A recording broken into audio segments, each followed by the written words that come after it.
Welcome to Unscripted with Russo. I'm your host, Ashley Russo, president and executive producer of The Peak TV. For our podcast, we decided to explore the people behind the narratives. I'll introduce decision makers and influencers who are winners in their field and find out the intimate story behind their rise to success.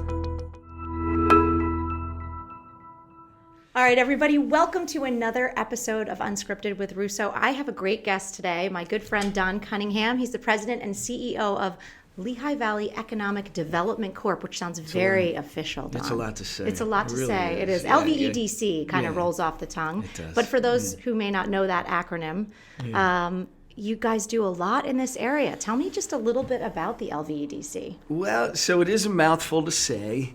You know, it was started by the corporate leaders in the Lehigh Valley back in the mid-'90s with a lot of, I think, vision and foresight. At that time in the mid-'90s, the economy was very different here.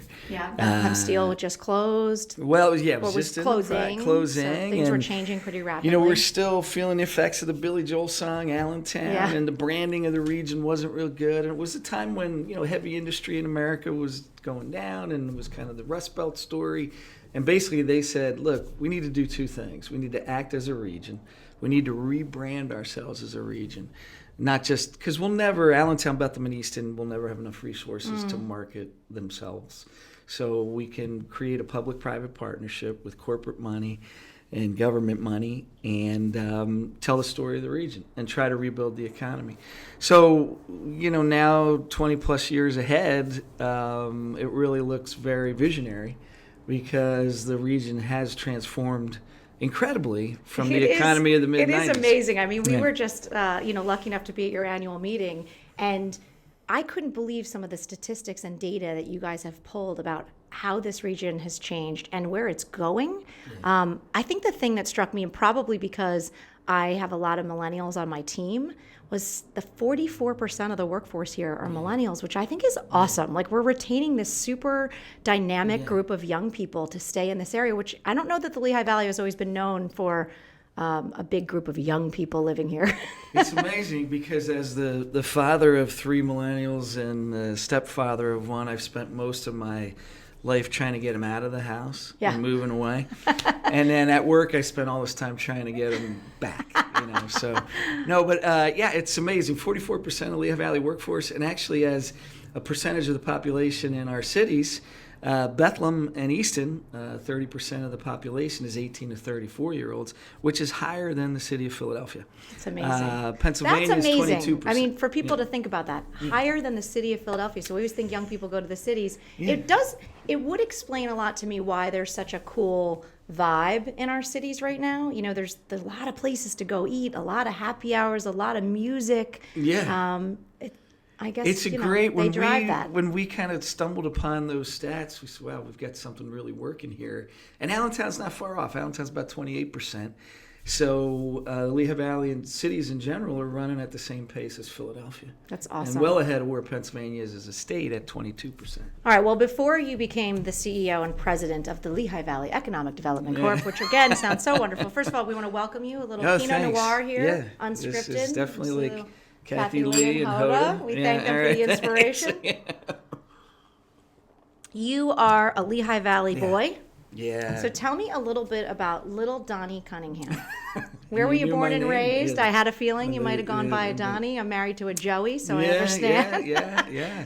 I always know when somebody says Donnie, it's either family or people I grew up with. Yeah. Because they'll say, hey, Donnie. So, born and raised Bethlehem. My dad was a steel worker. Really have not been out of Bethlehem much.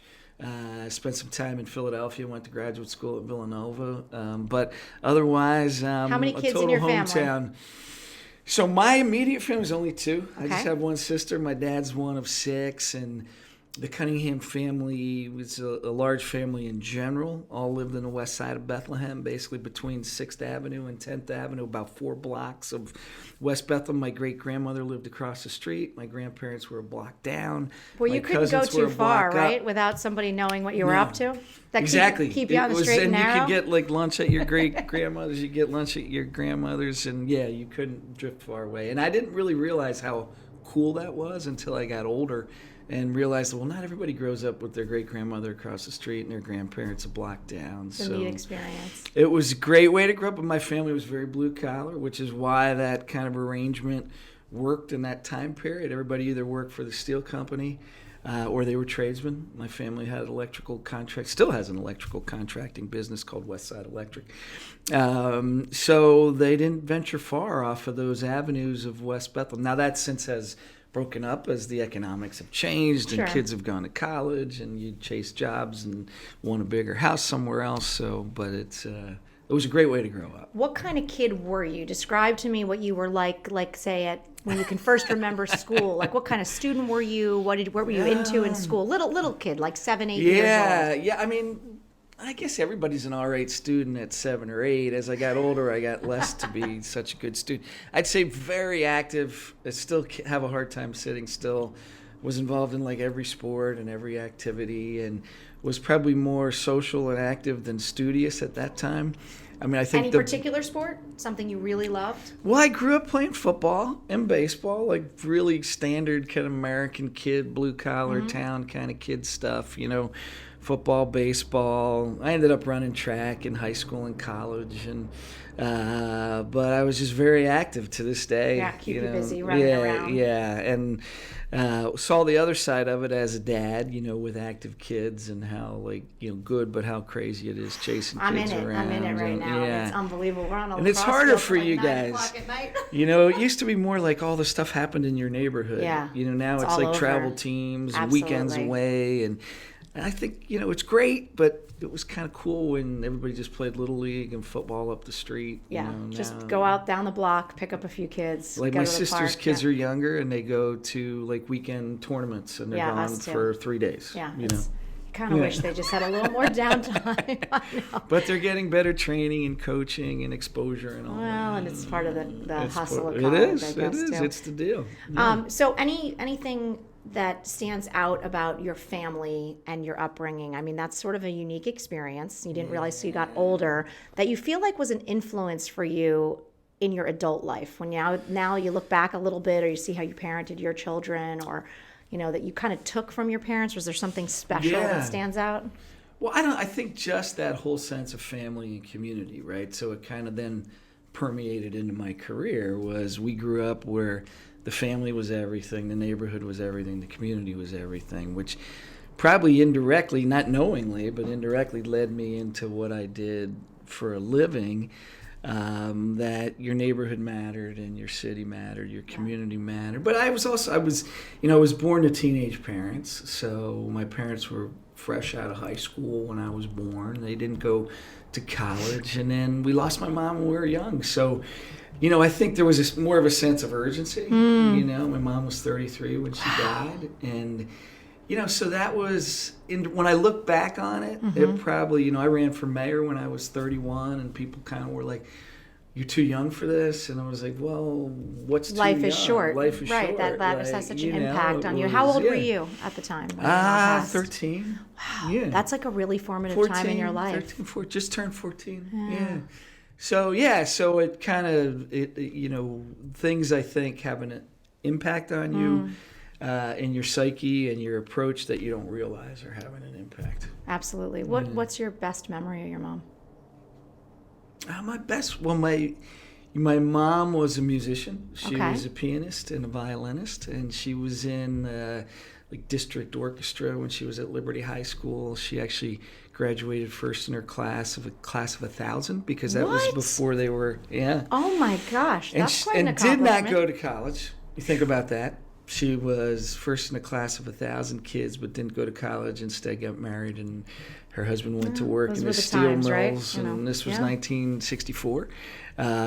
So my mom kind of making us learn music, and she was very academic.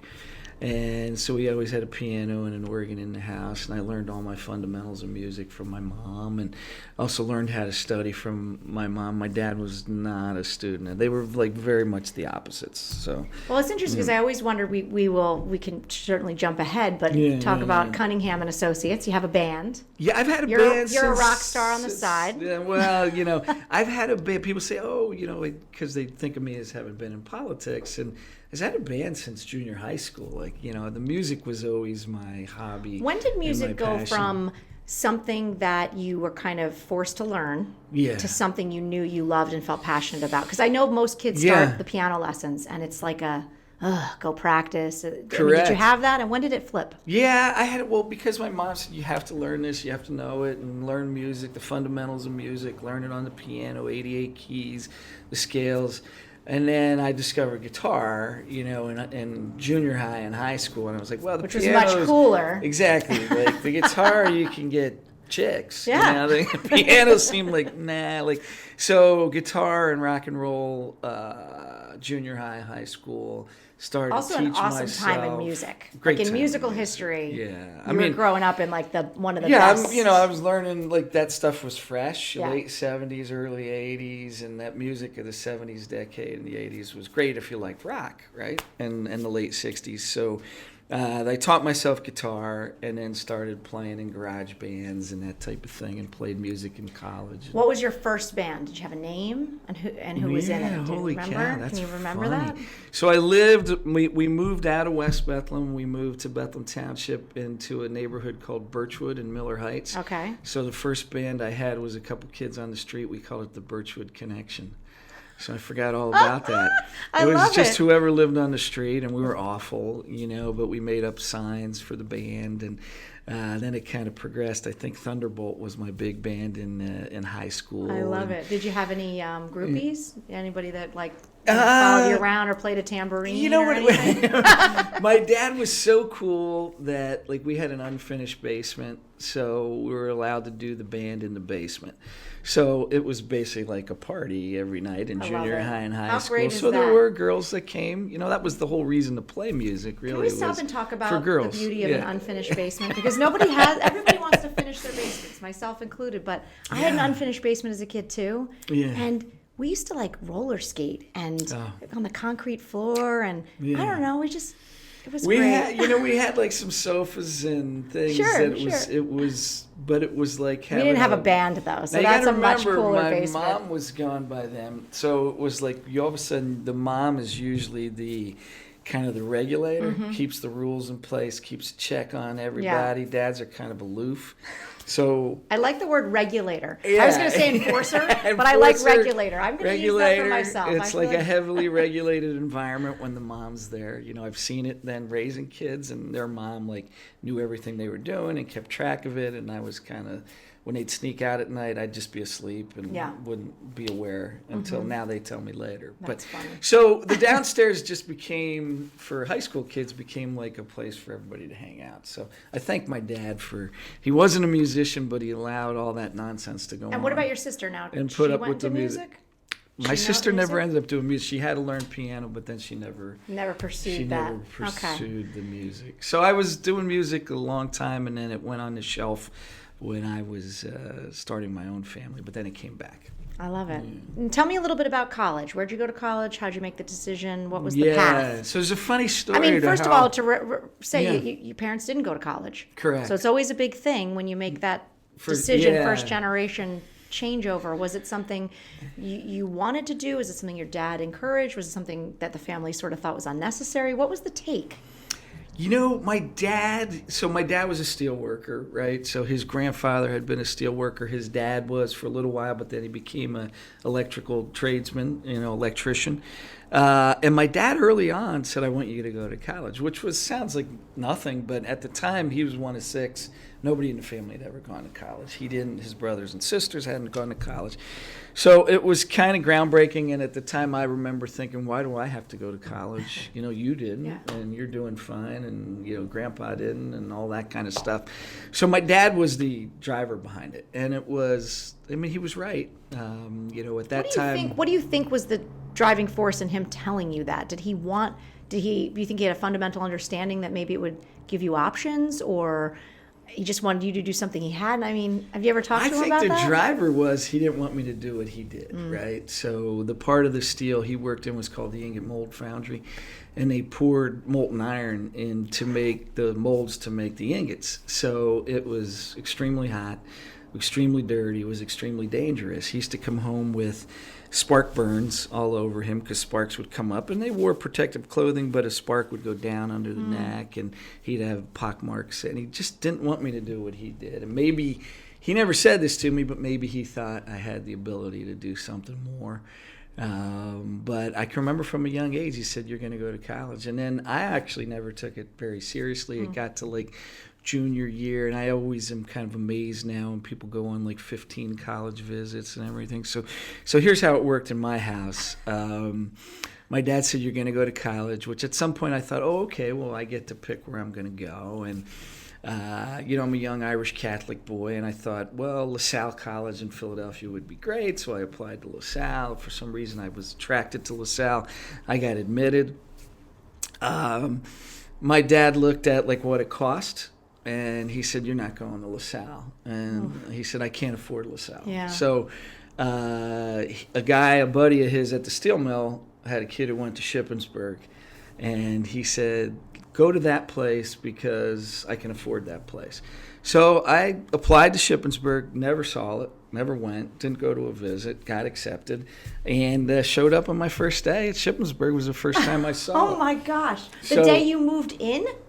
I think there was like an orientation. Okay, maybe something. like a 10 days before something you went. I love that your dad knew he wanted you to college, knew you need to consider the cost, but basically that was about it. It's just and by the way, that's refreshing because as someone who's about to embark on that whole journey, it's people totally have become different nuts now, though. We become a little nuts. So there's something to be said because what happens? You go there, it works out. You like it? Yeah, you're fine? Yeah, I mean, the first couple of years, I was like, what am I doing here? And, but they got beer and they got girls, and it seems cool. You know? I'll stay. This isn't a terrible way to spend my time. Yeah, right. But it was a little later that I got caught on into the academics. But, in my family, it was like a very long tradition of if your dad said it, it's just what had happened, So he said, okay, you're not going there, you're going here. So you just went. And then funny for my sister, she's 2 years younger than me. She didn't even have a choice. He said to her, you're going to Shippensburg. Donnie's there. It's good. I can afford it. He can drive you back and forth and watch over you. And you're going to Shippensburg. Not amazing. So neither one of us had a choice. And some guy who we worked with, whose kid went to Shippensburg, was the whole reason that Isn't that incredible? We went there. Yeah, so funny how life it's works very out. different now. Now, when you get there and you're sort of figuring it out, now you're faced with this whole choice of what do I do, right? What do I major in? What does that all mean? What did you major in, and what? Yeah, how'd you come to that was conclusion? kind of easier. That was strange because I was a journalism major and a government minor. And early on in high school, I loved to write, and I had a talent for it. And in high school, I went to Freedom High School in Bethlehem. I was on the high school newspaper, and it was called the Freedom Forum. Okay. And I'd write about anything. I'd cover sports that I didn't play in, and I ended up with a record review column, and I really liked to write. So, and I think in my junior year I had a journalism class, which was really cool as an elective in the English tract, and I really liked it and was good at it. So I knew what I wanted to do. I wanted to write, and so I got a journalism degree. What was your dad's take on writing? I mean, that had to be a fairly foreign concept that was like a career. That's like, I want to be an artist or, and it took... It's so funny because you're touching on something. So as much as my old man wanted me to go to school, he didn't want me to change, right? So we all know that, like, once you open your mind and you expose yourself to knowledge and attaining different skills, and then you have different the world opens thoughts up. and everything else. So there was a period of time where towards the end of college, graduate school, where my dad and I were like, he was like, what did I create here? I had all these different thoughts, and he didn't really get the academic side and this kind of opening up of knowledge and learning that transforms a person. Yeah. So it transformed me a bit, and I evolved a little bit, and it took a little bit till we kind of could sync up that. I mean, never really like a huge but still chasm, an adjustment, I can imagine. And you've lived in this small radius, right? Oh, I mean, I love exposed as to someone very little. who's been here for 15 years. and I always think of it as the Lehigh Valley, I still always pick up on when someone says, well, I moved from the west side to Bethlem Township. Yeah. I mean, you guys, yeah. you say that as if you moved from, big. you know, Harrisburg to huge. Philadelphia. Because we left the neighborhood. Right. You know, my dad was like, my dad and mom built this little tiny ranch house in Bethlem Township. And it's probably 5 miles. But it was like might as well been another. We left the neighborhood behind. It was probably like in the old days when someone would leave, you know, the Lower East Side to go out to Long Island. It was like you left the city and now you're out in the suburbs. And it was for Bethlehem. It was that kind of experience. But yeah, I was never outside of Pennsylvania other than to go to the Jersey Shore 1 week of the summer until I was 20 years old. Wow. So and then where'd you go? At 20. The first place I ever went, a buddy of mine had some friends who had moved to Phoenix, Arizona for spring break. He and I flew to Phoenix to camp in the desert and hike during spring break and visit his friends. So I got on a plane and landed in the desert in Arizona. It was my first plane flight and first place outside of Pennsylvania or New Jersey.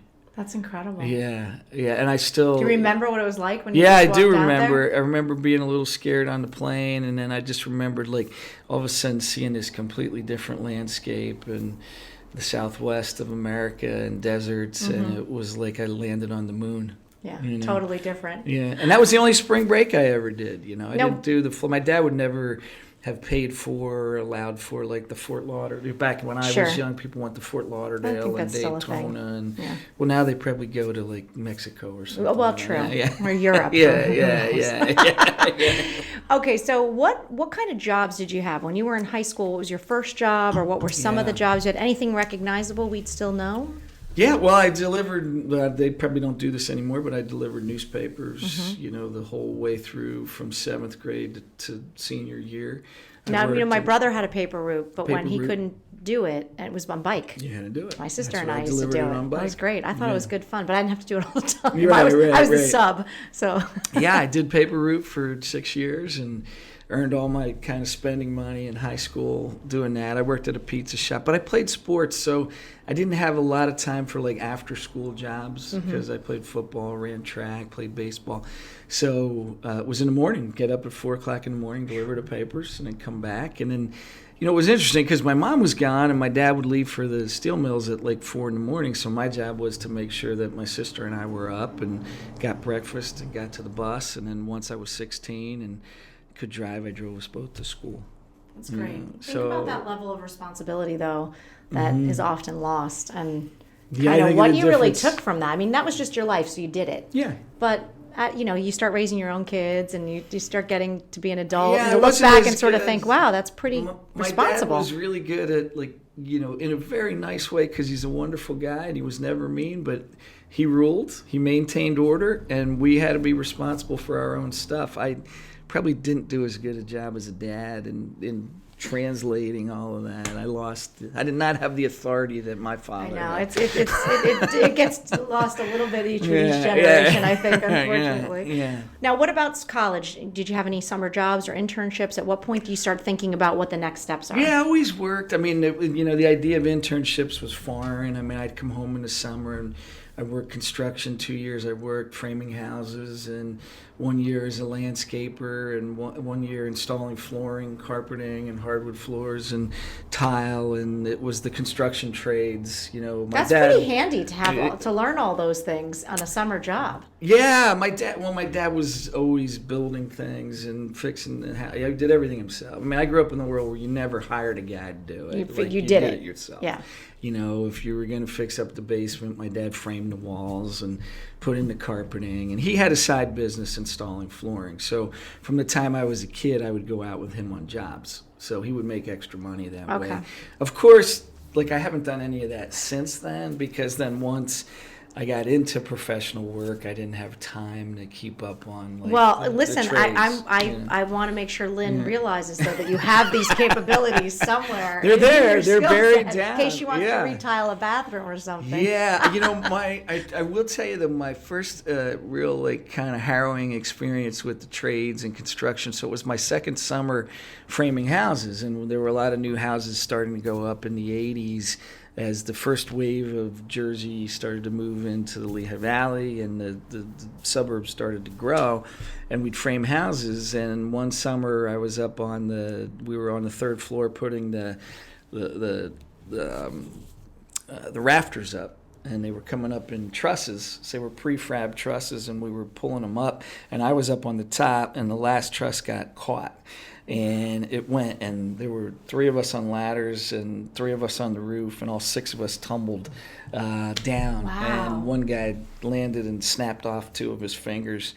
And I went down and I saw, I was able to, fortunately I wasn't injured, but it made me realize, like, I don't want to do this for a living. Yeah. And I think that it transformed me a little bit to say, okay, let me take school a little more seriously and what I'm going to do professionally. And I was like, man, this stuff can be very dangerous. Interesting that you can pinpoint it to that exact experience. When I look back, been really, I left the framing crew, and at that time then I went to work doing flooring because I thought, well, flooring's a little safer. I always find it interesting to see that what your parents do can have such an influence one way or the other. So my husband's also, his parents did not go to college, and first to go to college, and one of the reasons he went into medicine was because his dad is very successful in printing business, but he basically said, go do something stable, get stability. Running in your own business is a little wild, which now of course he gets to experience through me. But it's amazing how that, or where your parents' perspective was, and I think about that experience with the construction, and your dad just probably knew that what he did every day, not only was it, hard labor, but dangerous. It was and dangerous. He didn't want that for his kid. It was dangerous. So what happens when you get out of school? What's your first job? Do you go right to grad school, or did you work? I worked. I got a job right away. I mean, all through college, I wrote and wrote and wrote. I wrote while I was at Shippensburg. I wrote for the paper in Carlisle. I wrote for the paper in Chambersburg, the paper in Shippensburg. Plus, I wrote for the student newspaper. Wow.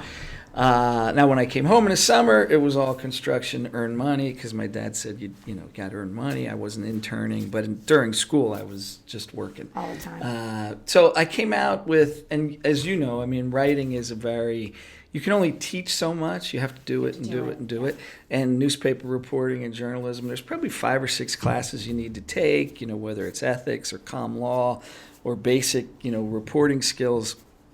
Beyond that, it's just doing the trade and doing it over and over. So I came out with a pretty thick clipbook, so I did get hired right away. And I went to work for a chain of weekly papers in suburban Philadelphia, which was based out of Hatboro, Willow Grove, Horsham area, Montgomery County, Philadelphia suburb. That's pretty great. Now, do you remember any of your first? I mean, first of all, it's a big accomplishment. I mean, I think that coming out of school with a degree to get a field in your, to get a job in your field, even today, it's exciting. So it was probably easier then. I mean, now journalism, as we know, is completely different. I mean, everything. This was pre-internet. Sure.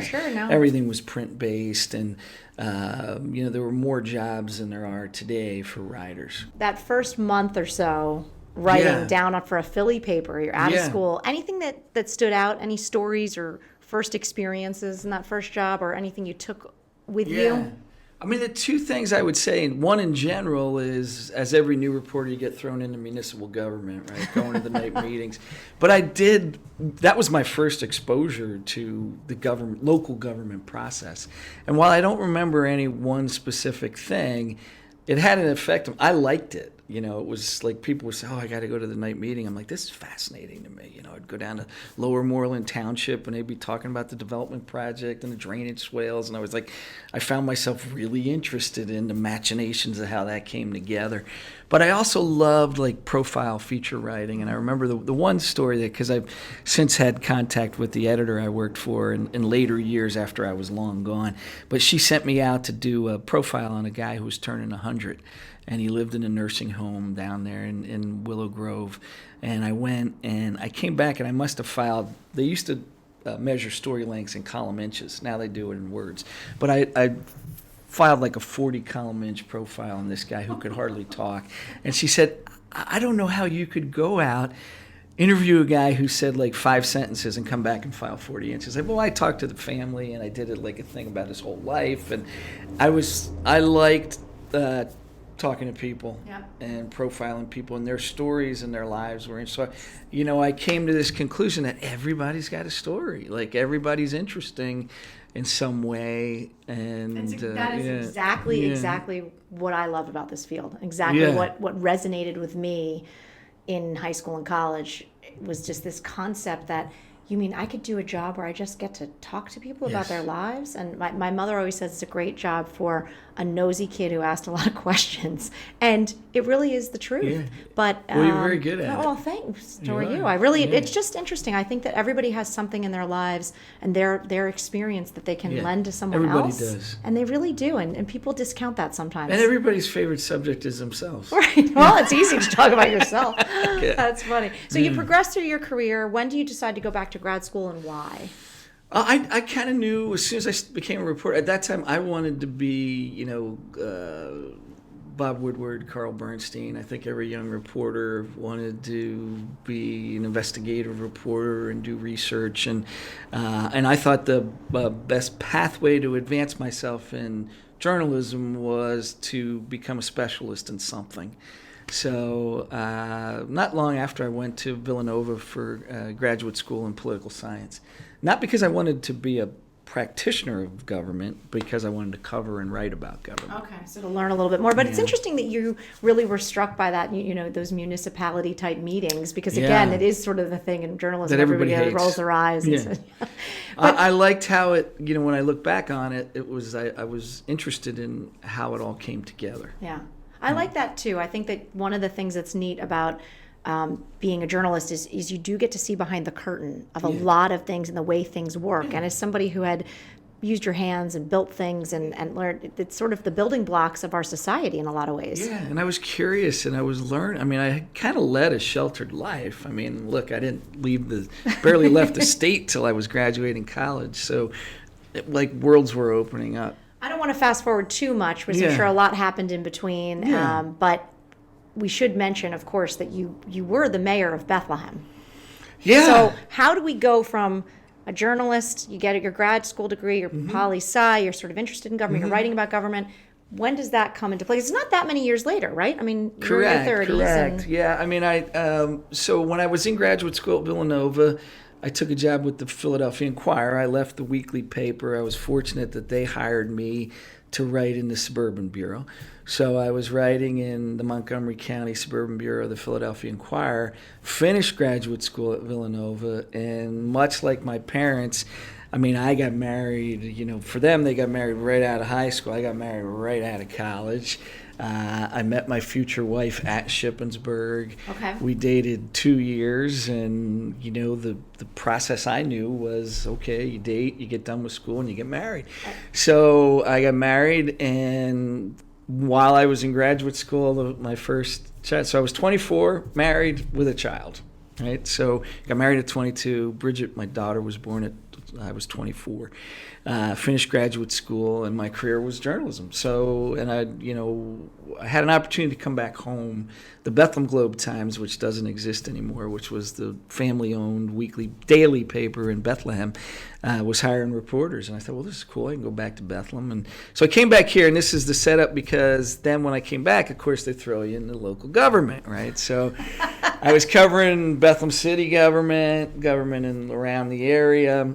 And then I also ended up covering business. I ended up covering the steel industry. So I kind of got thrown right into... At a pretty pivotal time in the steel industry, right? Correct. I mean, things were going down, and the beginnings of the end were taking place with Bethlehem Steel and trying to save it with the British Steel deal, which didn't go through. And I was in the midst of covering all that. So all of a sudden now I'm immersed in what's actually going on in my own home city. And I got a front row seat to see the people who were governing the city.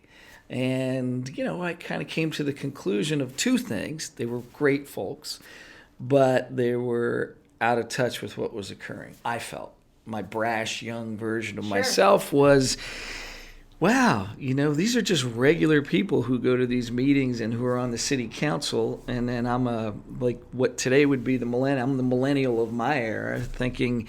These guys, don't really get what's going on for 20-year-olds with young kids, because most of them are 60 and 70, and they've been on the council for 30 years. So I end up leaving journalism, get a job at Moravian College as their director of media and marketing, and then I get recruited to go to PPL in the corporate office.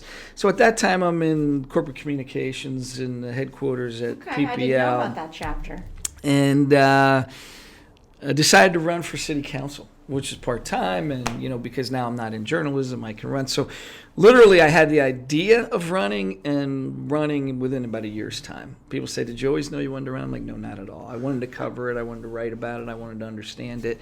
And then it was really what was happening in Bethlem that it was tremendous change that was coming.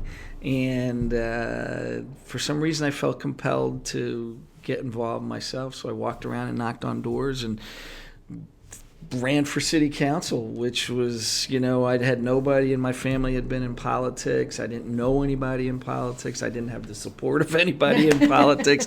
I just, was of the city and had thoughts about where we needed to go, and got myself elected to the city council.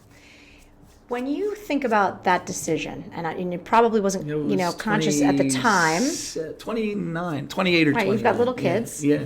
You're pretty young. Yeah. When you think about that, what do you think was the characteristic in yourself that led you to believe that this was something you could do? I think there was a couple things when you asked that question. One was, I probably had my dad's confidence and self-assuredness, right? That I was confident in my own viewpoints. And then I think, like my mom dying young, just felt like you can't waste time. It was like, don't let just age don't or let inexperience age be a hurdle. Just do it. And, I think I had some good ideas, because at that time it was a totally different city. It was not the Bethlem today. There were no restaurants. Downtown closed at 4:30, and there were a lot of vacant spots around the city. The South Side had nothing going on. And, I had been to Johnstown. I'd been to Lackawanna, and I'd seen what happened after the mills closed there, because those were Bethlem mills that closed before the home plant mill. And I was just like, I don't want my kid, we got to do something to change this. We can reinvent, but we got to let go of yesterday and focus on the future. It was that simple, and I had some specific ideas and talked to people about it, and it resonated. It's amazing. So you go from city council to a run for the mayor. Yeah, what I quickly found in a strong mayor form of government, where the mayor's full-time and runs the whole administration, and city council's part-time and shows up for 2 meetings a month, is if you're on the city council, you're one of 7. And then I was a bit ostracized because I was not by party. I mean, they were pretty much all Democrats. I think there might have been 2 Republicans on the city council back then. But I was definitely an outlier. The older guys didn't like me much, and so I couldn't do anything on council. I was like, "Hey, sit there, kid. Okay, kid, you want a seat? Great for you. Don't talk. Now we're going to show you how the world really works, right?" So I was like, "Well, all right. If you guys are going to put me in the corner, then I'm just going to run for mayor like an idiot." And I was 31 and did the same thing. Went around, walked around the neighborhoods, printed up flyers. Did people expect that you would lose? Yeah, everybody did, yeah. How did it feel when you won? I mean, honestly, in that moment.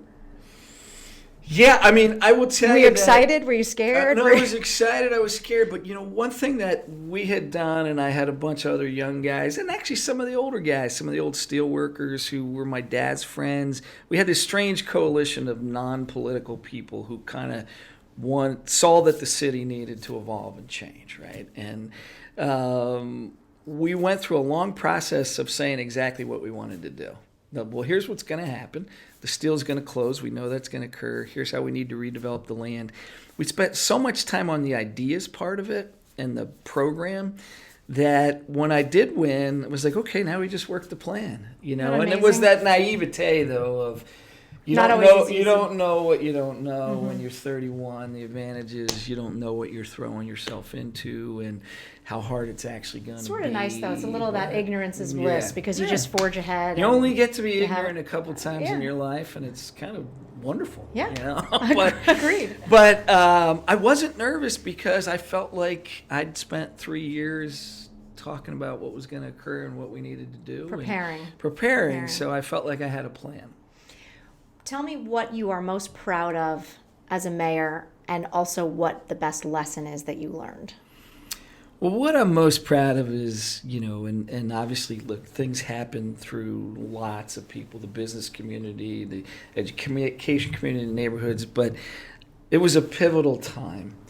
When the Steel closed my third month in office, we didn't have downtowns to speak of, and what we did, I think, changed the city. It put it on a different course. Those things don't just naturally happen. It takes some leadership, and then leadership that brings everybody in to say, we can do this.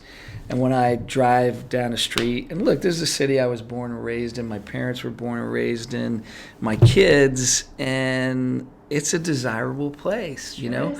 People want to move here. They want to come here. When I drive down Main Street at night and I see all these people going from, I'm like, yeah, I did that restaurant project, or we put that building there. We played a role in it. I mean, that's an amazing feeling. Absolutely. It's just a little place, a little pinpoint on a map of the world, but playing a role in that is that's what I remember the most. The second question was, what was the greatest lesson you learned in being mayor? Like a life lesson. A life lesson was, and it probably was that you can have ideas alone, but you can't execute anything alone. And it sounds simple, but, I hear people today in politics, and we live in this ideological era where everybody's got these philosophical thoughts, be they far left or be they far right. The art of the possible, was at local government level. It wasn't about philosophy. It wasn't about ideology. It was about bringing together as many people as you could to make what was possible happen. I learned pragmatism, and I learned that results come in moderation when you bring people together in the center. And the thing I hate about American politics today is everybody's fighting for these grand philosophical, ideological extremes. Come to the middle, And the reality is success and things happen in the middle when you can bring people together around an idea. So that idea has to be practical because it has to appeal to a multitude of people, right? Yeah, absolutely. So, I mean, and that's partly why I'm out of politics today, is that, I don't think you can be a practitioner of government anymore.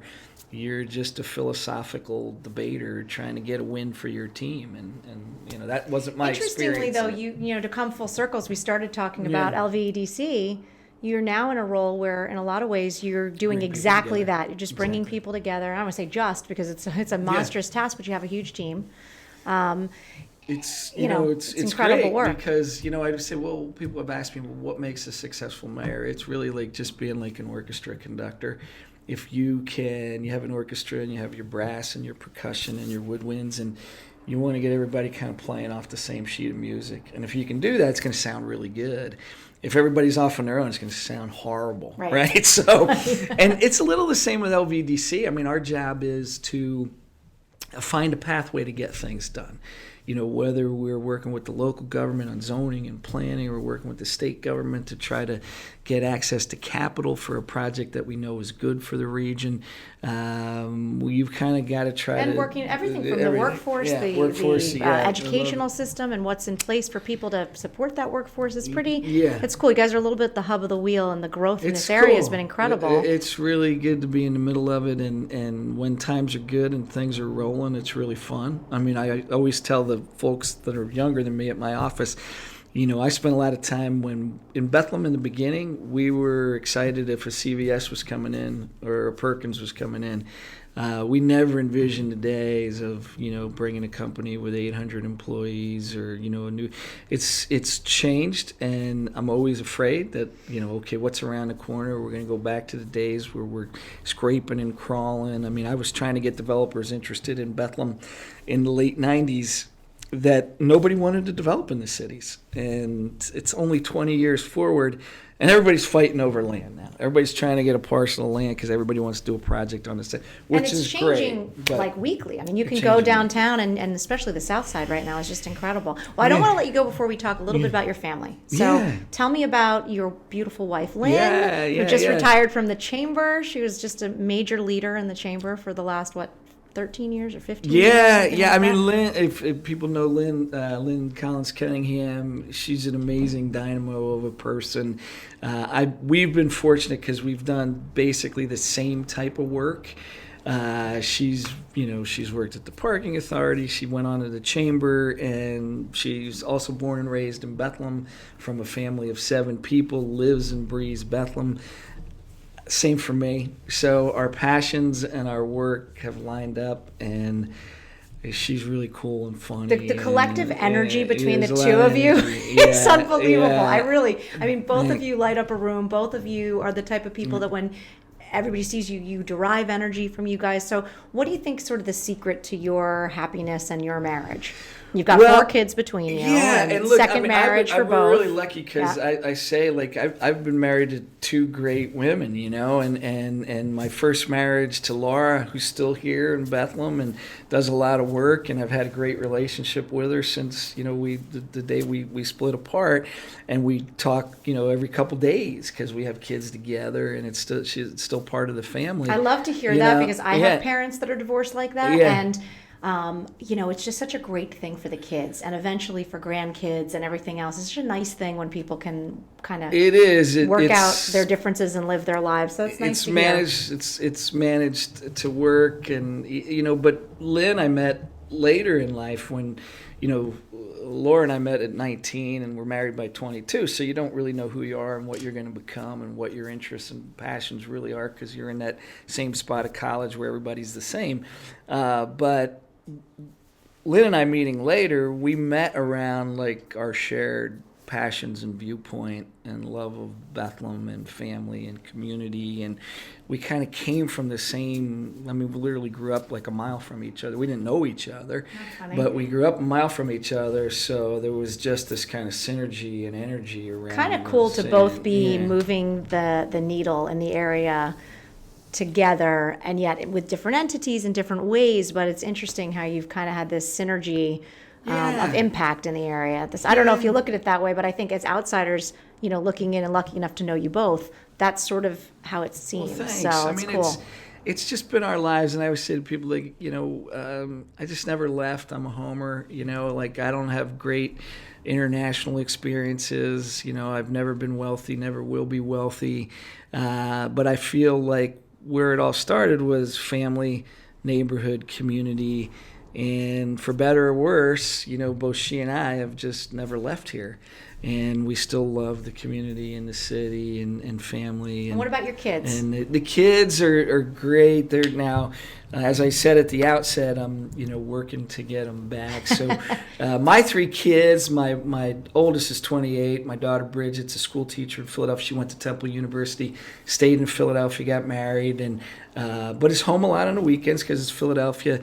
My middle son Shane, he's digital in digital communications with Cigars International. He's the one that's here at home. Okay. So he has an apartment right now in Whitehall. My youngest son Brendan is a product designer with Ralph Lauren in New York City. He went to Parsons School of Design, and he designs lighting fixtures in the home goods section in New York. But again, New York being close, so great. We go up there. He comes home. And my stepson, Nate, Lynn's son, is farther away. He's on the West Coast in L.A. He was a theater major. Well, it's nice to have at one kid to Temple. go visit somewhere cool. So we're actually going out to visit him in May. But, they're all doing well. Only one of them's married. So our next hope in life is, grandkids and hopefully getting more of those millennials coming back to the Lehigh Valley. All right. Well, ASR is doing our part. We're trying to keep them here, and they love it, and they bring significant others. And I was telling you, it's just a lot of fun to be surrounded by these young people every day. Well, before you go, I'm going to ask you a quick little fire round of questions. Sure. We didn't prep for this. People should know. We didn't prep you for don't any know? of this, Nope. by the It's way. just did it. All right. If you could travel anywhere in the world, where would it be? That I've been or not Nope, been? not been. Not been. Not been. Where would I want to go that I haven't been? Lynn, get your pen and paper out. The western part of the United States, Montana, Wyoming, big sky country. Okay. See some big No, parks, national parks. Haven't been to the western part of the U.S. I have been to some of those places, but I haven't done like a national parks type trip, and it's on our bucket list. Wanna do it. Yeah, it sounds cool. If you could have dinner with anybody in the world, who would it be? Living or dead? Either.